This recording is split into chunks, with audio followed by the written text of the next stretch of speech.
Et la halachot. Chazak u'baruch rabotai. Besorot tovot. On est aujourd'hui le 21 dans le mois de Sivan.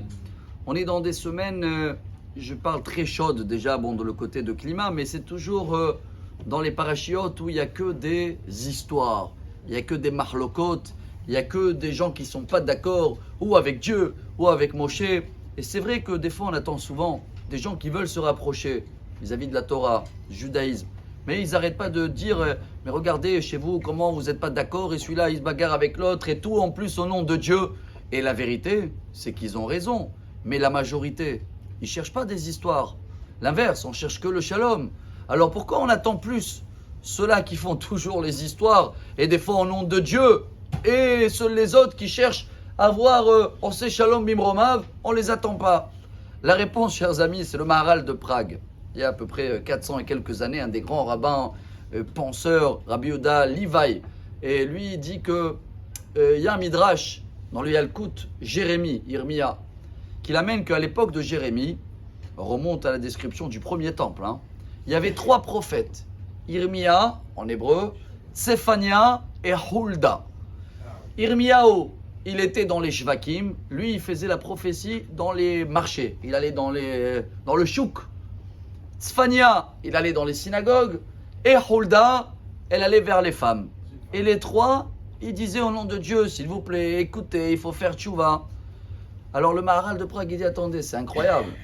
Pour faire la prophétie de Dieu, il faut envoyer un pour les synagogues, parce que ceux-là de synagogue, ils ne sont pas dans le chouk. Ceux-là dans le chouk, ils ne sont pas à la synagogue. Et un pour les femmes. Un envoyé spécial pour tout. Et Korach, dès qu'il dit qu'il va aller contre Moshe, vous avez vu ce qui est marqué ou pas? Ils sont tous rassemblés. Les femmes, les hommes.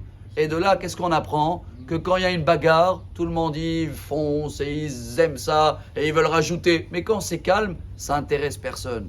Soit-il béni l'intelligent, chers amis. Et on termine avec, c'est la Talmud Eruvin, je crois, page 12 ou 13. Là-bas, la Gemara, elle dit toujours dans le combat entre Beth Shammai et Beth Hillel, qui a raison? Les deux. Les deux. Qui sait qui est la halakha comme lui qu'on doit le suivre? Beth Hillel. Pourquoi Beth Hillel il passe avant Beth Shammai, malgré que des fois Beth Shammai a raison? La Gemara, elle répond, Hayom makdimin divrei Beth Shammai le divrehem.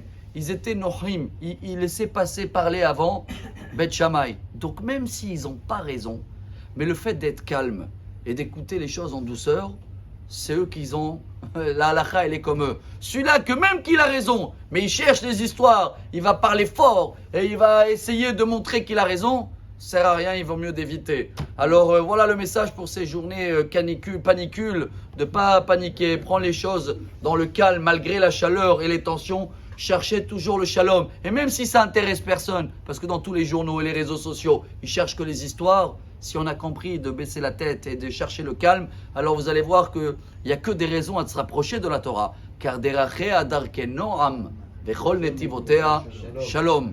Amar Rabbi Elazar, Amar Rabbi Hanina.